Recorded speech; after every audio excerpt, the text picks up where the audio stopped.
The names of the 10 cabinet ministers appointed had been making the rounds for some time, but this morning it was made official at the Kairaba Beach Hotel, where they were officially sworn in at the colorful ceremony presided over by the Secretary of Cabinet, Adam Gom. One after the other, the new ministers took their oaths of office, allegiance and secrecy, and later signed the registry.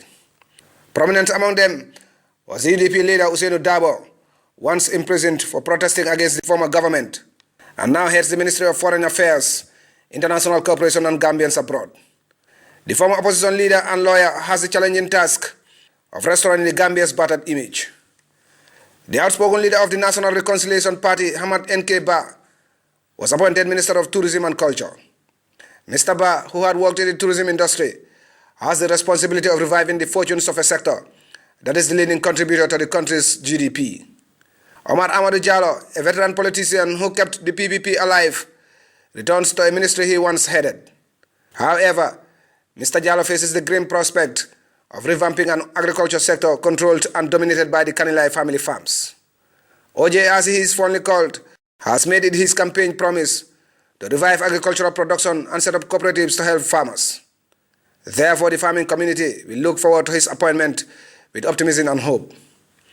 The post of Interior Ministry went to Mai Ahmad Fati, leader of the Gambia Moral Congress, who will now work to enhance internal security, eliminate fear, and reform the police, particularly the paramilitary unit, notorious for clamping down on dissent and peaceful protests.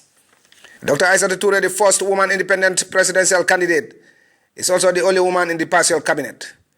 She heads the Ministry of Trade, Regional Integration and Employment. With youth unemployment at its highest, many young people will be eager to see improvements in order to stem the backway to Europe menace, which has seen tens of thousands of Gambian youths migrate. The leader of the Gambia People's Democratic Party, Henry Gomez, was also appointed Minister of Youth and Sports. All eyes will be on the former Germany-based politician who has vowed to promote sports to international level. The Super Ministry of Finance and Economic Affairs will be headed by Amadou Sane, who until last week was at the Mile 2 Central Prisons. The former UDP treasurer now has the unenviable task of balancing government's finances at a time when the country is breathing under an unprecedented debt burden. Lamin Diba was appointed Minister of Forestry, Environment, Climate Change and Natural Resources, with James Furmus Peter Gomez taking charge of the Ministry of Fisheries, Water Resources and National Assembly Matters. Lamin Dambu Diba completes the list as Minister of Lands and Regional Government. After proceedings, Dr. Aissatou Touré and Ousainou Abubakar Numukunda Darboe both thanked Gambians and the international community for the support, whilst pledging to do their utmost to meet expectations. President Barrow described the day as historic, urging the ministers to put the Gambia first. As we pledge to engage in institutional and legal reforms,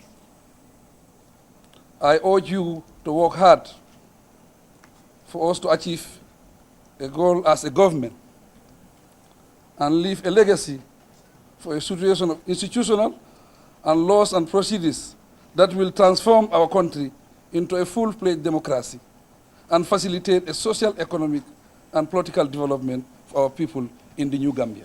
7 more cabinet ministries remain vacant, and all eyes will be on the next batch of appointees, which according to Halifa Sallah, who was conspicuous by his absence, will be announced in the future. Mamadou Jallow, GRTS News.